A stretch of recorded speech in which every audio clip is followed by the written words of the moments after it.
Bueno, pues con el ánimo de no dilatar más el tiempo, digamos con unos minutillos de retraso, de nuevo agradecer a las anteriores intervinientes que se han centrado más en ese análisis de la palabra, sobre el texto, en este caso escrito, mostrando ejemplos de la prensa desde el punto de vista de la metáfora, de las construcciones gramaticales, y ahora nos vamos más hacia el análisis del discurso en sí, con el profesor José Antonio Rubio Caballero, que él es doctor en Historia por la Universidad de Extremadura desde el año 2005, profesor de Historia Contemporánea en la Universidad desde el 2012, investigador postdoctoral en la Universidad de Nantes entre 2007 y 2009 y ha sido profesor visitante de la Universidad de Artois en Francia, y sus líneas de investigación han sido los discursos y las ideologías políticas contemporáneas y especialmente las asociadas a fenómenos nacionales de la España y la Europa del siglo XX. Algunas de sus obras publicadas son La patria imperfecta y Diarios regionalistas y nacionalistas en Bretaña, Decir nación y Diarios y retóricas de los nacionalismos vascos y catalán.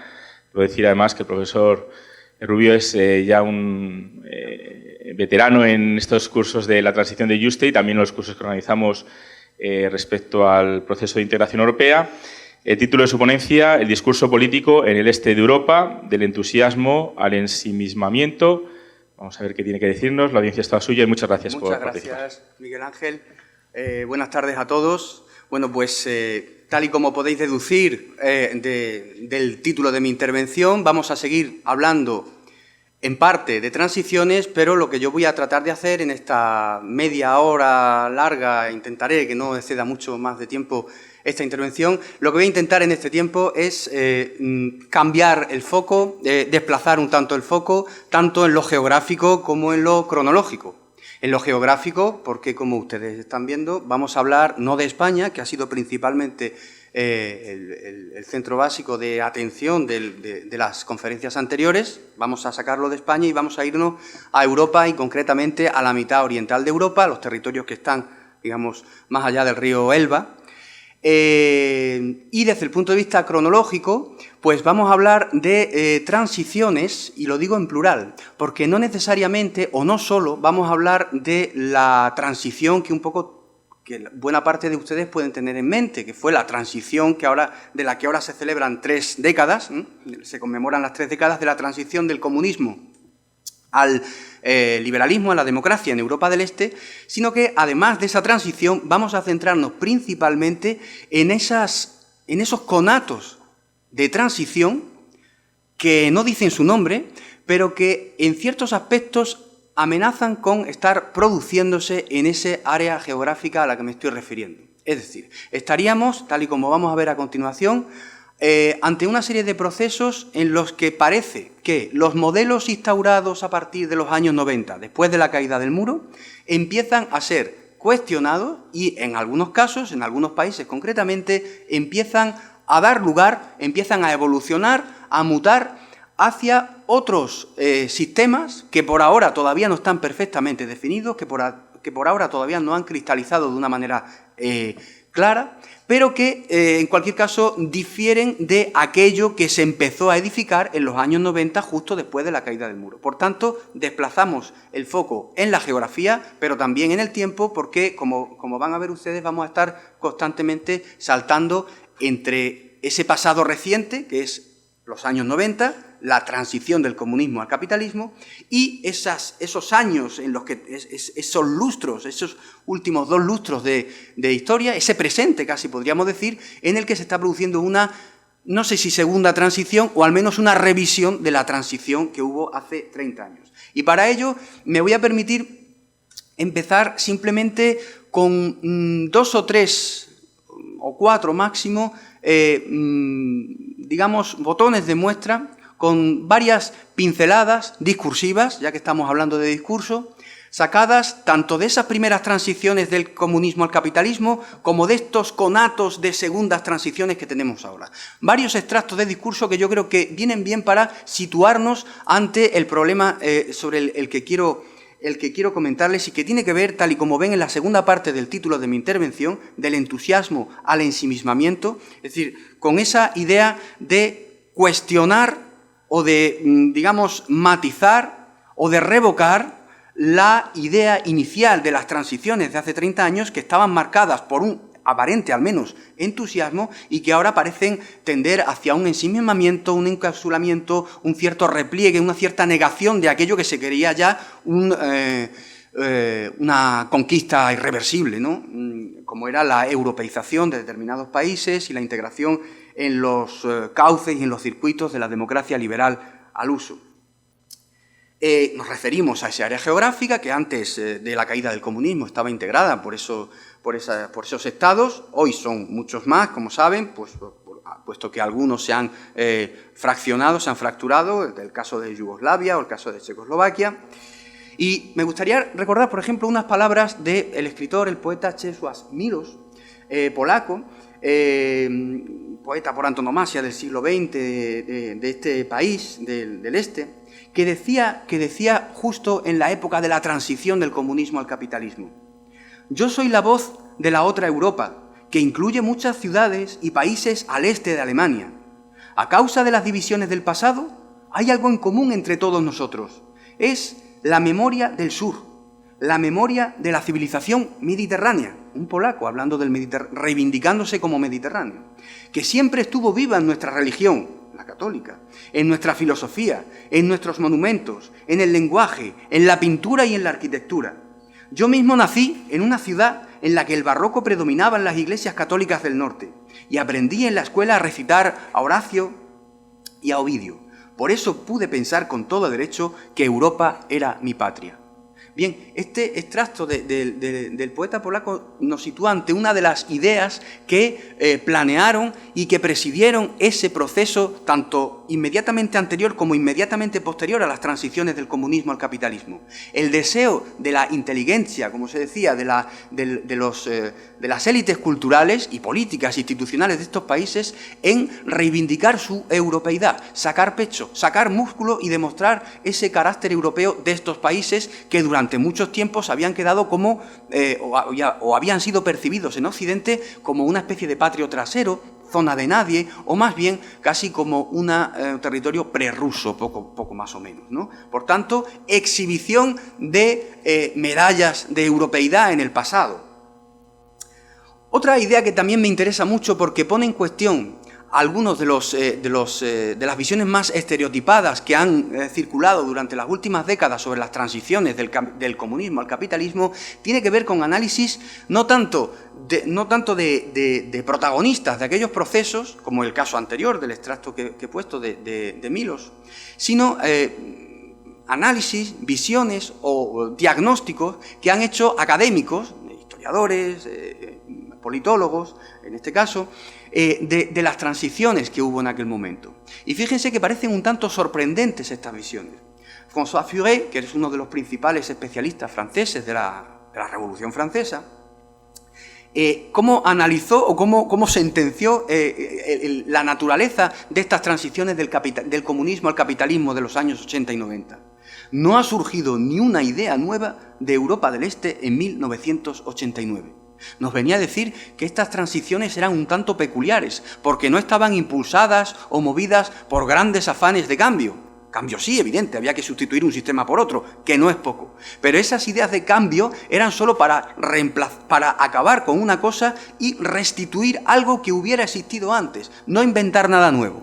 Quizá el alemán Jürgen Habermas lo explicaba de una manera más explícita. Hay un hecho evidente, decía, en estas revoluciones, y es su falta de ideas innovadoras y orientadas hacia el futuro. Y no hay que escandalizarse ante ello. Solo se trata de revoluciones rectificadoras, revoluciones para ponerse al día. Es decir, eran transiciones en las que los propios protagonistas proclamaban que ellos no querían inventar ningún mundo nuevo, algo casi consubstancial, al menos en el imaginario colectivo, a toda revolución, sino que simplemente queremos poner las cosas al día, tal y como no deberían haber, de la manera que deberían haber cambiado. Esto nos lo confirman no ya los historiadores o los politólogos, sino los propios protagonistas y movilizadores de estos acontecimientos. Es el caso, por ejemplo, del periodista Adam Michnik, periodista polaco que fue un disidente notorio dentro de la Polonia comunista y que luego llegaría a ser una de las voces más autorizadas en el panorama político y sobre todo mediático, ¿no? Fundador de la Gaceta Wyborcza, ¿no? de Polonia, ya en democracia, ¿no? Y venía a confirmar este análisis que hemos leído anteriormente. Mi obsesión ha sido que tenemos que hacer una revolución que no se parezca a la francesa o a la rusa, sino a la estadounidense. Una revolución para una constitución, no para un paraíso. Una revolución antiutópica, porque las utopías conducen a la guillotina o al gulag. Estos pueblos daban la impresión que venían como ciertamente vacunados y tenían unas pretensiones bastante prosaicas. Y es una cosa que yo creo que caracteriza también a estas transiciones y que las diferencian de otros cambios, de otras sustituciones de regímenes, donde lo que brillan son las ideas, los grandes lemas, los grandes tags, ¿no? Escritos en las paredes, etcétera, etcétera, ¿no? Esto parecía más como una cosa bastante pedestre, si me permite. Por tanto, ahí tenemos algunas claves y que están reflejadas incluso en esta fotografía que yo les ponía anteriormente. Nos suena bastante esta imagen de las cadenas humanas, reivindicando independencias nacionales. Esto ya no lo inventaron en Cataluña, lo inventaron los países bálticos en los años 80.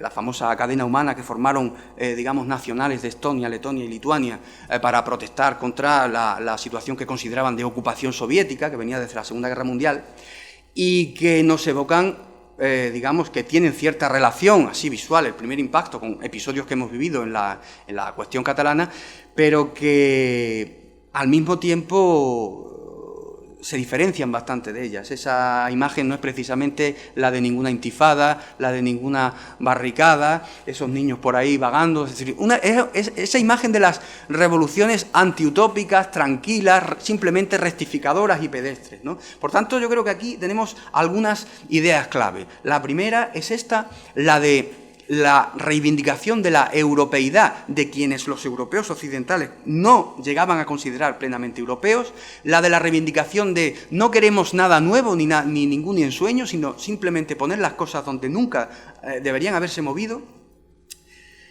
El propio Václav Havel, el líder de la disidencia anticomunista en Chequia, lo venía a decir también. Simplemente la revolución de terciopelo, como se llamó en el caso checoslovaco, fue el intento de acabar con la propia anormalidad, de normalizarse. Tras décadas viviendo con la mirada en un supuesto futuro radiante, la principal idea ahora era vivir en el presente. Europa, Unión Europea, venía a ser igual a normalidad, a presente. Y una última idea que también me parece bastante significativa y que me sirve también para conectar ese espíritu de, ¿cómo llamarlo?, de euforia o de deseo de normalización que tenían estos países con el ensimismamiento, el desengaño o ese espíritu crecientemente protestatario o díscolo casi de estos países que tanto parecían reivindicar en su momento su europeidad, que tanto parecían querer entrar en los círculos occidentales y que ahora parecen asustarse del tigre sobre el cual vienen cabalgando, estaría aquí. Empiezan a oírse no solo voces, no solo círculos, sino que incluso gobiernos legalmente constituidos y mayoritariamente votados por sus respectivos pueblos, empiezan a ver en la Europa y en el Occidente y en la democracia en la que ingresaron en un principio con tanto gozo que, por citar a Ortega, aunque el contexto sea distinto, esto no era. Esto no era. Porque en estos países la idea de democracia empieza a contrastar con otras visiones, con otras percepciones o con otras memorias históricas que están mucho más presentes en Europa Oriental y no tanto en Europa Occidental. Dice, por ejemplo, el que era hace 10 años primer ministro de Estonia, uno de estos países que entraron, los países bálticos que se integraron en la Unión Europea hace ya casi 15 años. El problema, dicen de Celeste, es que vivimos en nuestra Europa postmoderna en la que todo el mundo es bueno y guapo. Y de repente nos encontramos ahora con una gran potencia del siglo XIX. Europa no estaba lista para esto. Toda la idea de la construcción europea de Monnet y de Schuman era que debemos encontrarnos y dialogar. Muy posmoderno. Pero las cosas con Rusia son premodernas. Esta idea de la democracia Esta enmienda, no sé si en la totalidad, pero enmienda parcial a la democracia empieza a ser muy sentida en Europa oriental, mucho menos que en Europa occidental. Y fruto de ese desengaño, digamos, de esa idea de que nosotros no quisimos occidentalizarnos y entrar en la democracia para llegar a esto, y ahora nos estamos empezando a arrepentir, siquiera parcialmente, de la decisión tomada, es la que está llevando a la constitución o a la creación de importantes movimientos que la politología actual ha dado en llamar movimientos nacionalpopulistas. De manera que, si lo esquematizásemos, y esto va a ser la siguiente parte de mi intervención, definir la naturaleza de estos movimientos, ya avanzo que luego voy a centrar el resto de mi intervención, una vez definida la naturaleza del objeto de estudio, en explicar o ahondar un poco, presentar algunas reflexiones sobre las causas o los orígenes que ahora simplemente he esbozado en unas pinceladas, las causas o los orígenes de este fenómeno. Primeramente, por tanto, lo que me interesa es definir la naturaleza de ese nacionalpopulismo que empieza, en cierto modo, a andar como los cangrejos para atrás y da muestras casi de un cierto arrepentimiento parcial de lo conseguido o de los pasos dados en los años 90. Básicamente, los países de la mitad oriental de Europa, que ya están en su mayoría integrados en la Unión Europea y en los círculos de la democracia cosmopolita, pasaron o sustituyeron un sistema político, económico y sociocultural, que era el del socialismo de Estado, el del marxismo, por otro democrático. Recordemos, simplemente por sintetizar y consciente del riesgo que toda síntesis apresurada entraña, pues diremos que era un sistema que desde el punto de vista político, vértice superior de ese triángulo, se basaba en una dictadura de partido único, el Partido Comunista, local en cualquier caso, el checo, el polaco, el búlgaro, el rumano, etc.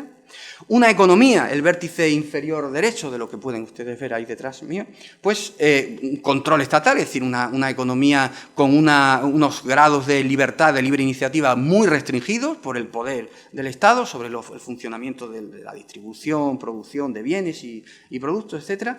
Y luego, desde el punto de vista cultural, pues una cultura dominada, una cultura también de Estado, férreamente regida desde el poder público y donde predominaba, pues, o se trataba de inocular, pues, una cosmovisión marxista de las relaciones sociales, de las relaciones económicas, etc. Es decir, ese camino hacia el paraíso socialista, ¿no? Bueno, pues este sistema que imperó en la Europa oriental, estoy excluyendo a Rusia, ¿no?, en los países que van desde el Elba hasta Moscú, entre el final de la Segunda Guerra Mundial y los años 90, fue sustituido por este otro, que es aquel en el que más o menos, con mayor o menor velocidad, mayor o menor dificultad, pudieron ingresar a partir de la caída del muro de Berlín en el 89. Un sistema que desde el punto de vista político se caracterizaría por la democracia liberal y representativa, que desde el punto de vista económico estaría marcado por el mercado libre y globalizado, es decir, un sistema mucho menos regulado, mucho más desregulado, ¿no?, de mercado, de intercambio, de producción, de salarios, de consumo, de distribución de bienes y servicios, etcétera, que hoy vivimos en Occidente, y una cultura marcada por el individualismo, el cosmopolitismo, la apertura de fronteras, la libre circulación de ideas, de principios, etc. Por tanto, ese es el sistema al que, en un principio, según, y me retrotraigo a las citas que hemos leído hace un momento, al que aparentemente en estos países, las clases políticas, las clases dirigentes y también las masas parecían aspirar y parecían eufóricamente dispuestas a aceptar.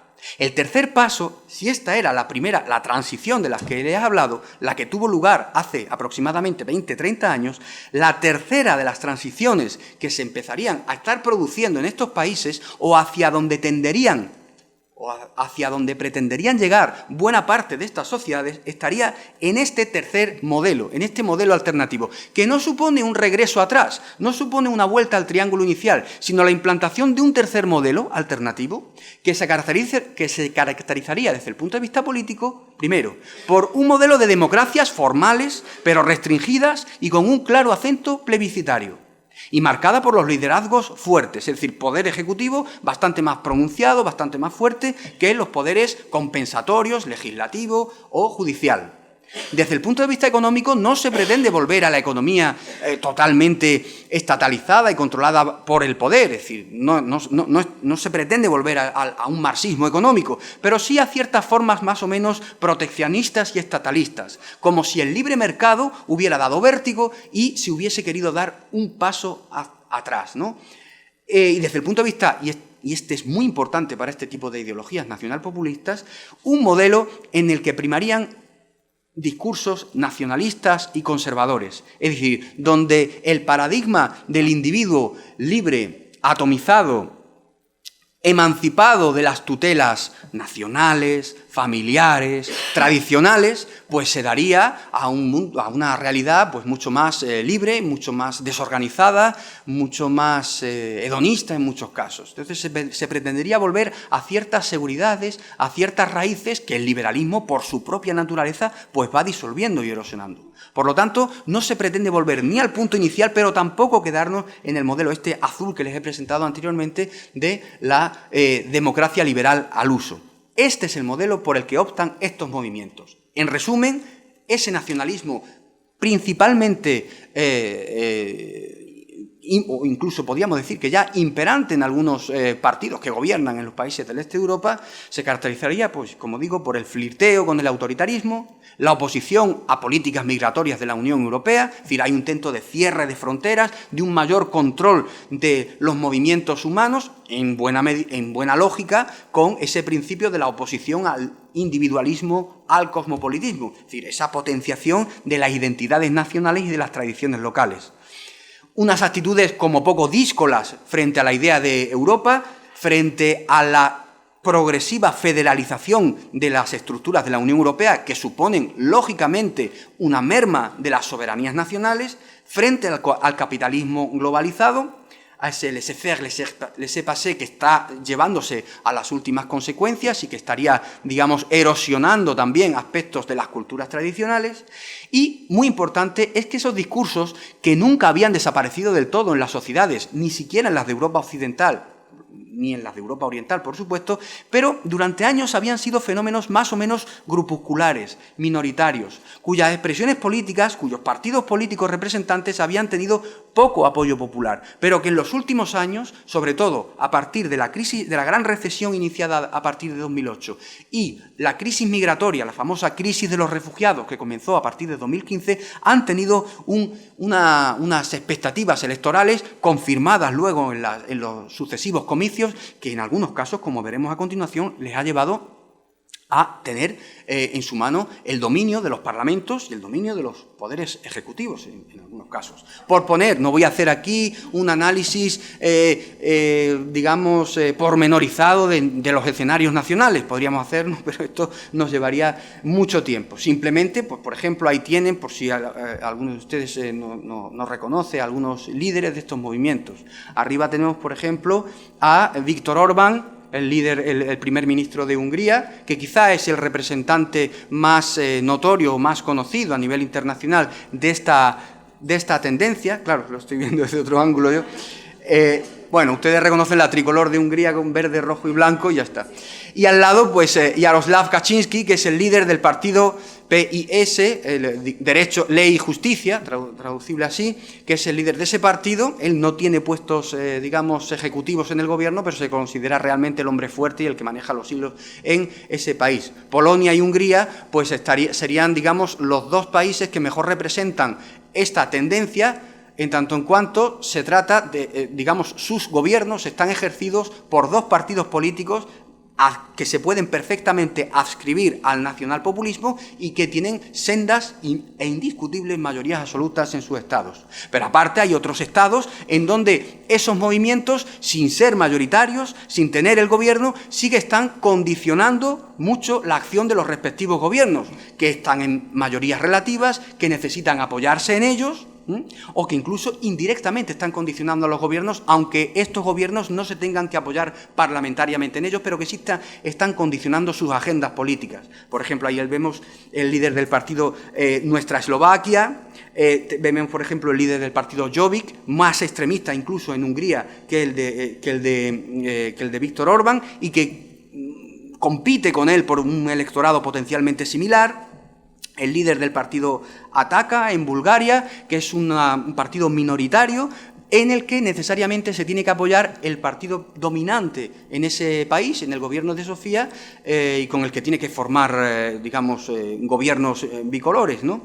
El otro partido minoritario en el que necesariamente se tiene que apoyar el gobierno del país es el caso de Estonia, por ejemplo, o, por ejemplo, en la República Checa también. Es decir, que tenemos muchos ejemplos en donde o bien están estos partidos gobernando, o bien están cogobernando, o incluso si no están en estas situaciones de privilegio, sí que están influyendo y condicionando las agendas de los ejecutivos respectivos. Ahora bien, el fenómeno, y esto también me interesa mucho, el fenómeno es muy dispar y tiene unas dimensiones cuantitativas que es necesario comparar, porque un análisis, digamos, una lectura apresurada de los acontecimientos pues puede dar lugar a distorsiones y a percepciones muy generalizadoras, muy reduccionistas. Los escenarios son, por tanto, muy diferentes. Ven ustedes ahí, por ejemplo, en este gráfico me he tomado el trabajo de ver los últimos 8 procesos electorales de cada una de estas naciones. Hungría, Polonia, Chequia, Eslovaquia, Rumanía, Bulgaria, del este de Europa, o de los países excomunistas, y otros países de la antigua esfera occidental, Alemania, Austria, Países Bajos, Italia, Francia, Reino Unido y España. Los últimos 8 procesos de elecciones legislativas, y he contabilizado no el número de escaños, porque los sistemas, electorales, representativos a veces distorsionan el sentido de la voluntad popular directa, ¿no? Entonces he tomado en cuenta el voto popular directo, el porcentaje de votos recibidos por cada uno de los partidos que se pueden adscribir al ideario nacional populista. Y ello arroja como resultado algo parecido a esto. Hungría y Polonia son los países en los que estos partidos recaban indiscutiblemente muchísimos más votos. Otros países como Chequia, Eslovaquia, Rumanía o Bulgaria tienen estos partidos tienen una buena facturación electoral, pero no son tan indiscutiblemente poderosos como en Hungría y en Polonia. Mientras que en el oeste de Europa la fuerza de estos partidos pues es bastante menor.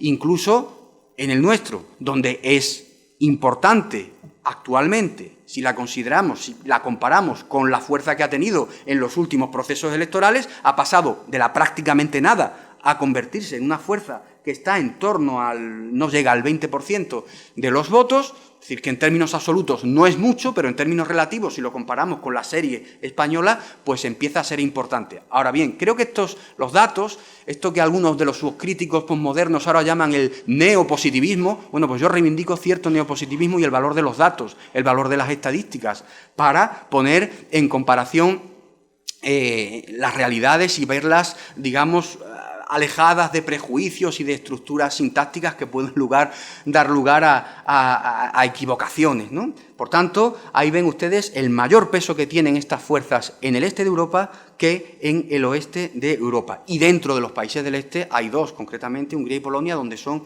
ampliamente poderosas. Otro esquema, no me quiero detener mucho en ello, sería este que nos permitiría comparar la distancia en el último proceso electoral desarrollado en cada uno de estos países, están casi todos los países de la Unión Europea representados, la distancia que media entre el porcentaje de votos obtenido por el partido ganador en las elecciones y la principal fuerza nacional populista.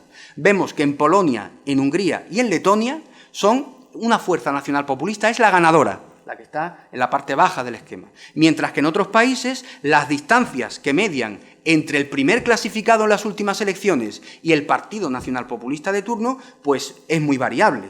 En Finlandia, por ejemplo, prácticamente ha empatado en las últimas elecciones del año pasado el partido Verdaderos Finlandeses con los socialdemócratas, que son los que gobiernan. O, por ejemplo, en Francia, he tomado en consideración las elecciones debido a la particularidad del sistema político francés, concretamente las elecciones últimas presidenciales, pues la cercanía en resultados y en apoyo electoral entre el Frente Rassemblement National, que se llama ahora, y el partido de Emmanuel Macron, pues es muy estrecha.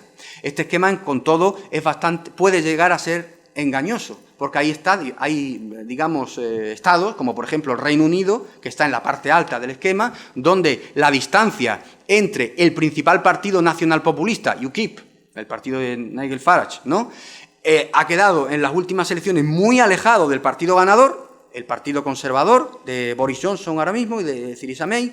Pero, claro, esto puede resultar un tanto engañoso porque en la medida en que el propio Partido Conservador, al menos una de sus dos mitades, una de sus alas, ha asumido parte de esas reivindicaciones. Hay otros países, como por ejemplo la aparentemente antipopulista Rumanía, si se deduce de esto, lo que está pasando es que es el Partido Socialdemócrata, ganador de las últimas elecciones, el que tiene asumida buena parte de las tesis del nacionalpopulismo, y no así el equivalente teórico al Partido Popular Español de allí, el de Klaus Iohannis, que tiene la presidencia de la República, pero no del gobierno, un centro-derecha que allí, en ese país, pasa a ser por el europeísta y liberal, y el urbano, y el cosmopolita, mientras que la figura de los socialdemócratas en este país es, digamos, la que resume un poco el estereotipo del cacique balcánico tradicional que, en fin, conecta con la ideología nacional populista. Por lo tanto, muchas maneras de verlo simplemente. En cualquier caso, todo esto yo creo que se resumiría en esa paradoja,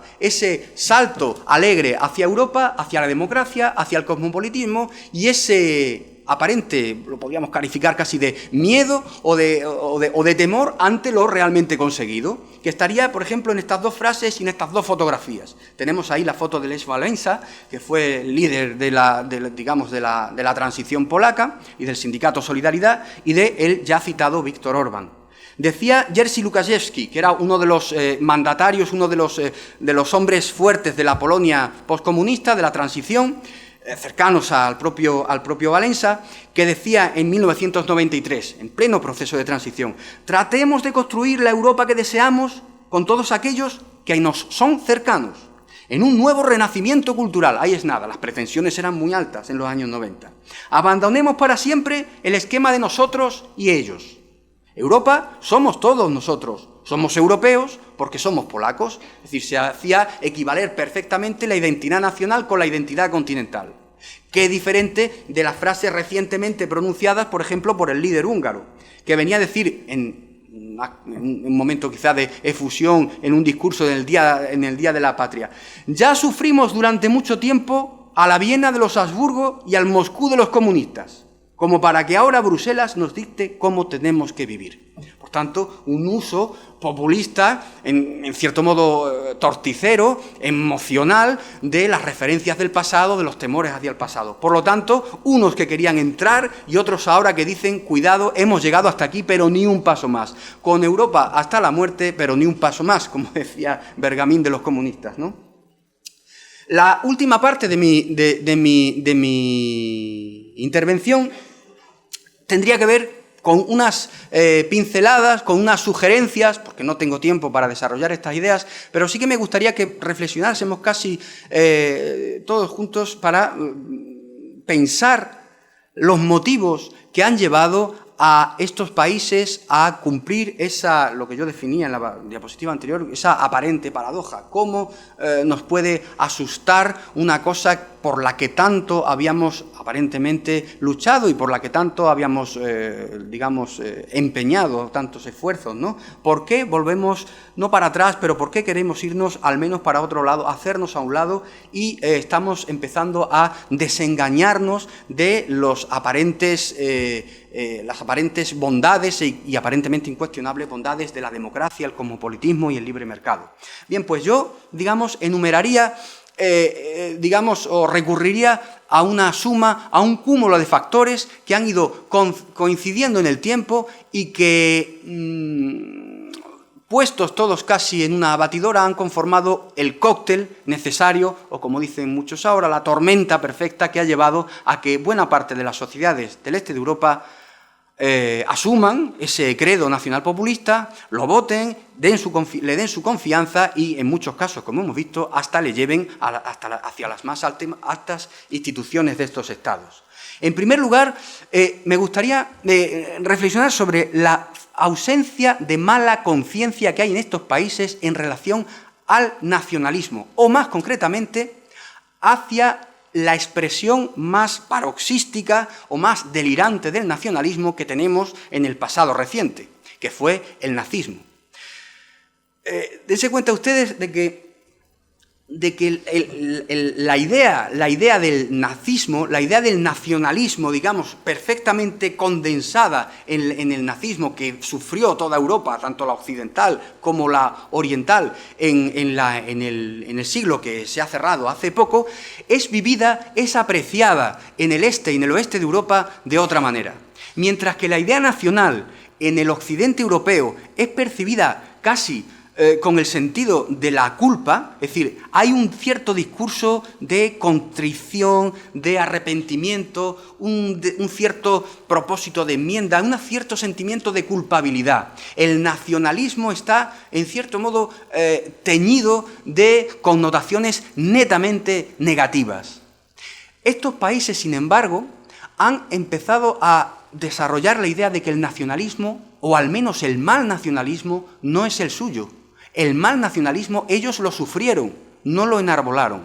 Es decir, ellos, digamos, vienen desarrollando un discurso según el cual, en la medida en que fueron los mayores paganos de la expansión de la Alemania hitleriana, el tributo de sangre que ellos prestaron en la Segunda Guerra Mundial fue mayor que el de ningún otro país, ellos estarían autorizados, ellos dispondrían moralmente de una carta blanca para enarbolar sus banderas sin complejo de arrepentimiento, sin complejo de culpa. Sería un poco el ahora nos toca a nosotros. Nosotros hemos sufrido las iras del nacionalismo, del expansionismo germano. Ahora, por tanto, este nacionalismo nuestro no es el alemán. Nosotros es un nacionalismo plenamente justificado porque es defensivo, es defensa propia. Por tanto, el nacionalismo extremo, como tengo puesto ahí, siempre es foráneo. El nacionalismo siempre es de los demás. El mío no. El mío, en todo caso, es una mera reacción defensiva y pacífica, nunca agresiva ni expansionista. En segundo lugar, es muy importante también para explicar el nacionalpopulismo y la manera en que este es vivido casi de manera positiva o rodeado de connotaciones positivas por estas sociedades, es la ausencia de una mala conciencia por la expansión colonialista que sí tuvieron los países occidentales. Miren, esto lo podemos resumir en una cosa. En los países, en la ciudad donde tuve la suerte de vivir durante 2 años, en Nantes, por ejemplo, en Francia, es curioso cómo la política monumental, un país occidental, ¿no?, de Europa, y un país que vivió además una expansión, que protagonizó una expansión colonial muy importante, como fue Francia, la política monumental se basa en levantar, digamos, hacer honras en piedra a los oprimidos, a los colonizados, a los esclavizados, el memorial del esclavage, que llaman allí, el memorial de la esclavitud. Ahora, por ejemplo, en Francia no es de buen tono hablar de los muertos por la patria, sino los muertos a causa de la patria, los muertos por culpa de la patria. Es decir, un poco la idea de que Occidente tiene de que nosotros fuimos los culpables de muchos desmanes y ahora, por tanto, tenemos que, en cierto modo, reconocer nuestra culpa, pero no solo de manera discursiva, sino aceptando en nuestro suelo a los damnificados a largo plazo por nuestra expansión, que son los inmigrantes y los refugiados. Es decir, esa mala conciencia, digamos, genera una reacción mucho más benevolente hacia la inmigración. El caso de estos otros países del este es muy distinto. Ellos fueron víctimas de los expansionismos rusos, germanos, otomanos, etcétera, etcétera. Por tanto, dicen, la culpa de la expansión, la culpa del colonialismo lo tuvieron los países occidentales. Por tanto, no vamos a ser nosotros ahora los que recojamos las huellas de esos desperfectos que nosotros no generamos. ¿De acuerdo? Por tanto, esa falta de mala conciencia por el colonialismo también les autorizaría, y entre comillas la palabra, porque yo no estoy asumiendo ese discurso, sino simplemente lo estoy trasladando, les autorizaría a mostrarse mucho más duros, mucho más expeditivos ante el cosmopolitismo y la inmigración extraeuropea. Otra idea muy importante es el miedo a la disolución, esa memoria del miedo que queda en esos países. Como ya he referido hace unos minutos, es evidente que estos países tuvieron una estatalización muy tardía. Los estados que empiezan a formarse, los primeros que empiezan a formarse con las fronteras más o menos que conocemos actualmente, empiezan a hacerlo a finales del siglo XIX, el pequeño reino de Serbia, etcétera, etcétera. Pero la mayor parte de ellos comienzan a tomar su forma actual después de los tratados de Versalles de 1919. ¿Qué quiere decir esto? Que estos estados mantienen todavía una larga memoria de haber sido objeto de decisiones imperialistas tomadas en las enmoquetadas cancillerías de la lejana Viena, del lejano Moscú, del lejano Berlín, etcétera, etcétera. Por lo tanto, hemos sido víctimas de esta opresión y, por tanto, tenemos que estar siempre y todavía, ojo a visor, ante cualquier tentativa que venga desde fuera, llámese aunque sea Unión Europea, que pueda volver a socavar o amenazar con mermar nuestra soberanía nacional. Por tanto, esa memoria, no ya de la especie, como suelen decir los biólogos, sino esa memoria histórica, pues sigue jugando y sigue siendo una baza discursiva, un tanto demagógica, ciertamente, que utilizan muchísimo, sin reparo, los líderes nacionalpopulistas. Cuidado que podemos volver a perder la independencia. La resaca poscomunista tampoco es un motivo menor. La ideología imperante durante la segunda mitad del siglo XX en todos estos países, cuando estaban regidos por sistemas marxistas, tenía una doctrina oficial al respecto de la nacionalidad, el internacionalismo y, por tanto, el congelar, el diluir, el hacer desaparecer toda referencia histórica, cultural, tradicional de estos países en relación a su pasado. Es decir, esa resaca ha generado un cierto hartazgo y ha generado una especie de efecto boomerang después de los años 90. Estos pueblos, una vez liberados de esa doctrina oficial que les venía desde arriba, han empezado a redescubrir la historia de una manera apasionada, en muchos casos visceral, y han visto en el pasado pues, modelos de referencia, líderes a los que imitar, etcétera, etcétera. Por tanto, después de esa congelación de todos los diferendos, de todos los litigios, de todos los referentes nacionales a la que el comunismo había cultivado, como por reacción, a partir de los años 90 se ha despertado, no sé si a la bestia, pero sí se ha despertado, digamos, ese latido que estaba casi muerto de las pasiones nacionalistas, ¿no? Por reacción al comunismo desaparecido. Hay también, evidentemente, un recelo antioccidental, hay reflejos atlantistas. Estas dos causas, que casi se pueden encerrar en una, es muy interesante. Porque en estos países no solo existe el miedo a la disolución, como ya hemos dicho anteriormente, por la memoria histórica que llevaría a estas sociedades a temer volver a ser fagocitadas por algún imperio externo, el alemán, el austrohúngaro, el otomano, el ruso, sino que también hay una cierta sensación, o por lo menos así es manejada por los líderes nacionalpopulistas de la región, una cierta sensación de que Occidente, identificado ahora con la Unión Europea, con Estrasburgo, con Bruselas, Occidente no estaría moralmente autorizado a dar lecciones, a reconvenir o a llamar a capítulo a estas naciones orientales, en la medida en que el pasado, y sobre todo el pasado de los siglos XIX y XX, en el pasado habrían demostrado no haber estado a la altura. Por ejemplo, desde el final del siglo XIX, franceses y británicos, principales potencias de la Europa occidental, habrían empezado a incentivar los nacionalismos balcánicos, los nacionalismos de Centro Europa, para debilitar, divide et impera, a los grandes imperios germano, ruso, otomano, etcétera, pero en el momento de la verdad nunca se habrían comprometido con la estatalización definitiva de esas naciones, Congreso de Berlín de 1878. Es decir, intentamos remover esa olla a presión, pero sin llegar al punto de ebullición. En los años 30, el pacto de Múnich, es decir, en el momento de la verdad nos comprometemos con aquellos que van a volver a oprimir a esas naciones de una manera un tanto reduccionista y demagógica. Incluso Yalta y Potsdam vuelven a firmar ese pacto entre Occidente y el gigante soviético para no remover las cosas y repartirnos el dominio. Dicen estos países que volvieron a ser vendidos a la Unión Soviética, ¿no?, por mantener la paz en el continente. sin tener en cuenta, evidentemente, los condicionantes enormes que existían en aquel momento y que dejaban muy poco margen de maniobra a Churchill, por ejemplo, o al presidente de los Estados Unidos. La memoria es selectiva y distorsionadora, en cualquier caso.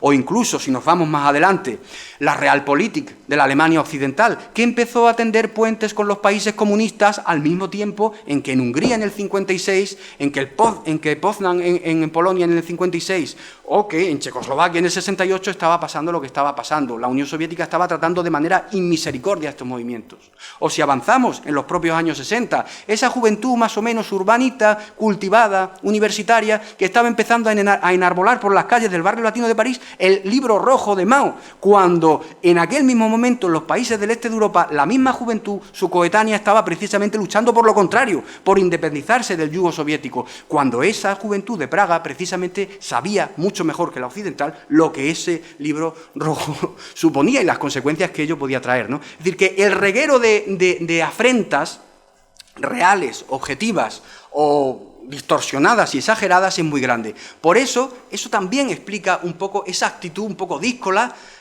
un poco, digamos, indisciplinada o indomable de los países del este con respecto a Occidente.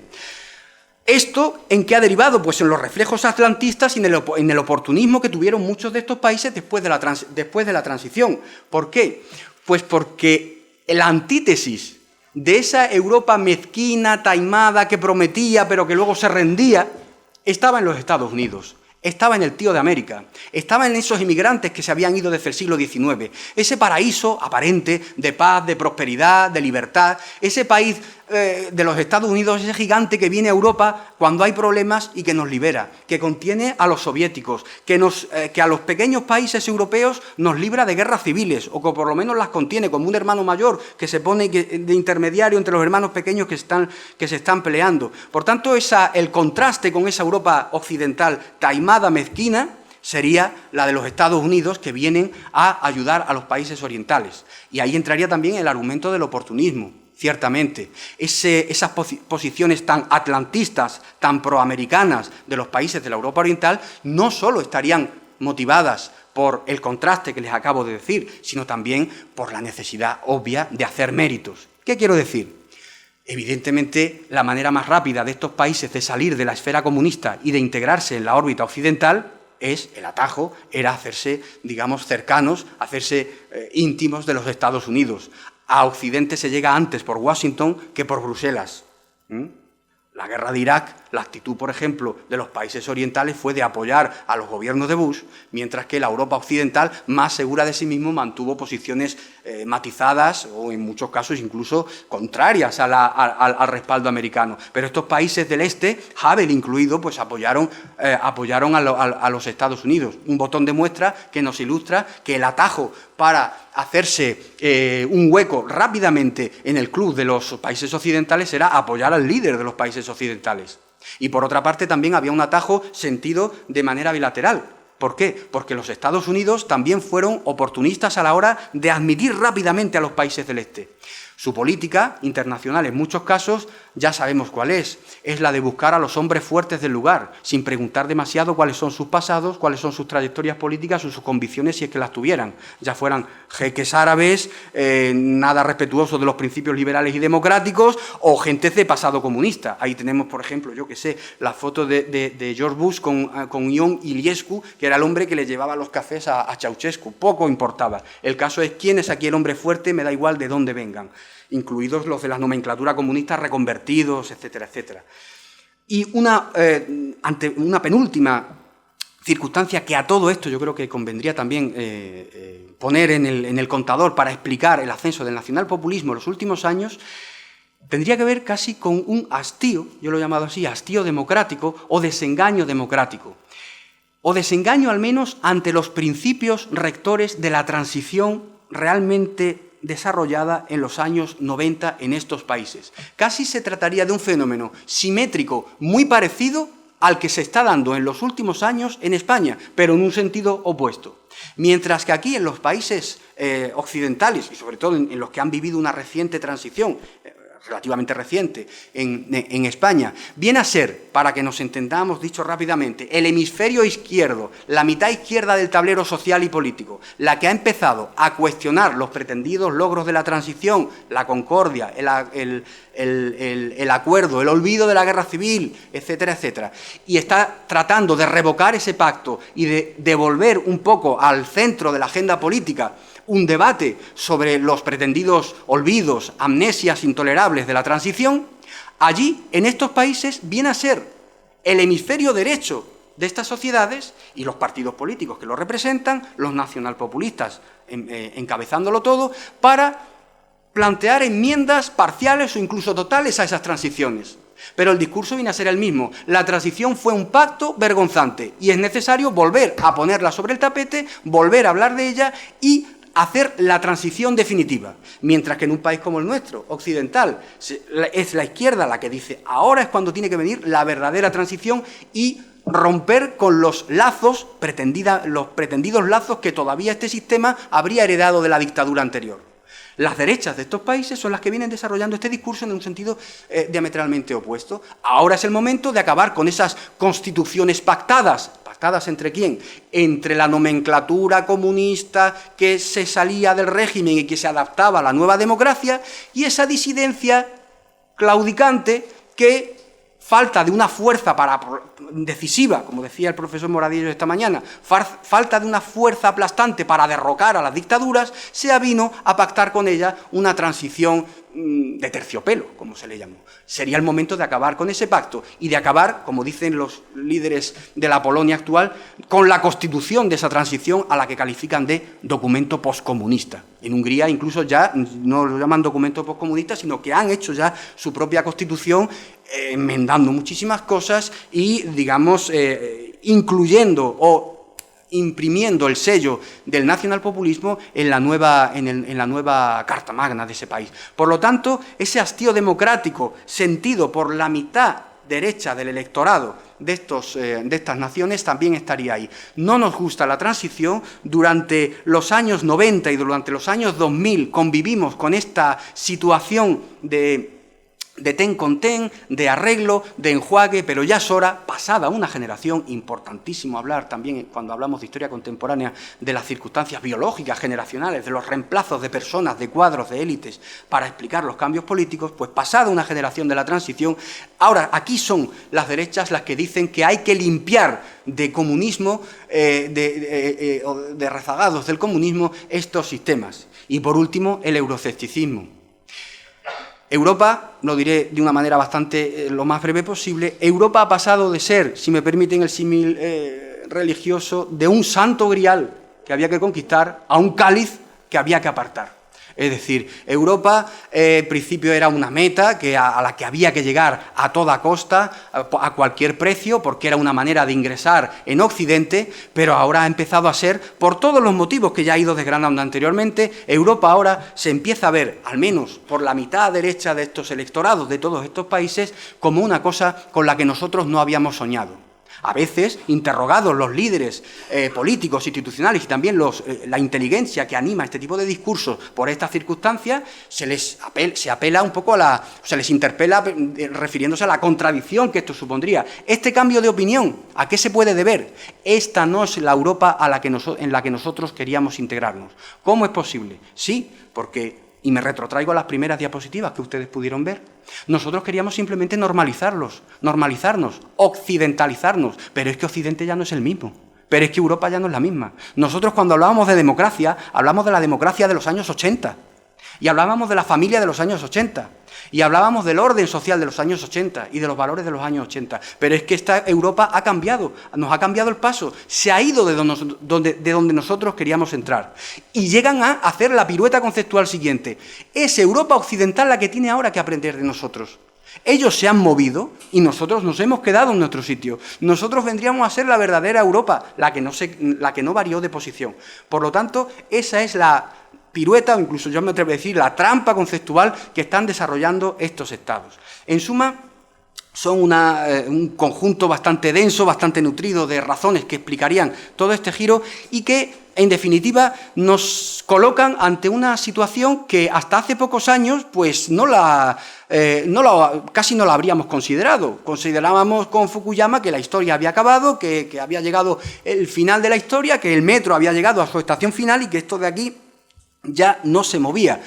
Se está moviendo, están empezando a aparecer circunstancias con las que no habíamos contado y que en cualquier caso nos manifiestan, y con esto termino, nos manifiestan una cierta contradicción, un cierto diferendo, un cierto litigio que por el momento no está resuelto. El litigio, la lucha, el pulso entre la realidad y el deseo. Utilizo el título del famoso poemario de Luis Cernuda, que yo creo que representa muy bien esta situación en la que se está viviendo ahora en Europa y en concreto en la Europa del Este. Porque están empezando a chocar esas dos fuerzas y ninguna de ellas logra imponerse a la otra, la realidad y el deseo. Pero en los dos lados, en los dos contendientes.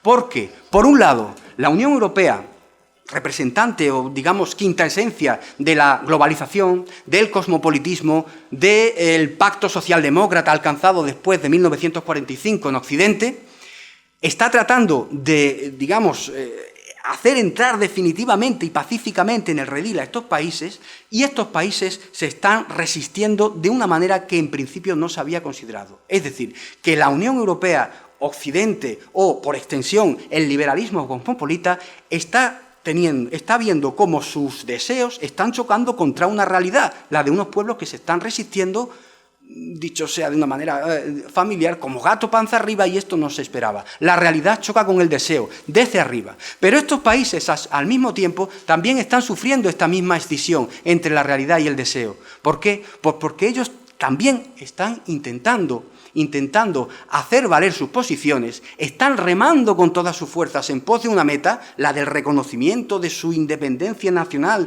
de sus soberanías, la del reverdecimiento de las tradiciones y de las banderas patrióticas en un mundo que cada vez se las va comiendo más, con más fruición. Es decir, su deseo de reivindicación patriótica y nacional parece que está quedando anegado o parece que está cada vez más amenazado, pese a sus esfuerzos, por una ola, la del liberalismo, la democracia, la globalización, el cosmopolitismo, que quizá esté amenazando con sumergirlas. Por tanto, ese pulso sigue mantenido y solo el futuro nos dirá quién lo ganará, si es que hay algún ganador. Gracias.